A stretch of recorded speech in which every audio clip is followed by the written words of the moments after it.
तर ज्या प्रकारची वक्तव्य त्या पक्षाकडे सगळी येत गेली तर हे आता मतभेदाच्या पलीकडे मनभेदापर्यंत गेलं आहे. त्यामुळे इतकं सहजपणे एकत्र होणार नाही. अगदीच राजकीय अपरिहार्यता असेल तर राजकारणात काही होतं. पण असं मला आज चित्र दिसत नाही की असं काही एकत्र येणं होईल.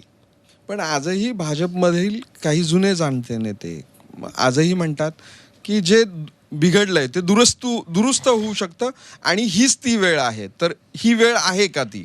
तुम्हाला काय वाटतं?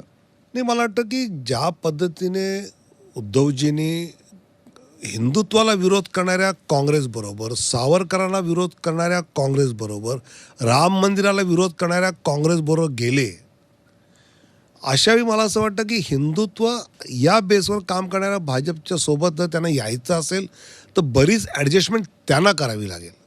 आणि ते जर ते करणार असतील तर काहीच अडचण नसते. पण आता तसं चित्र दिसत नाही.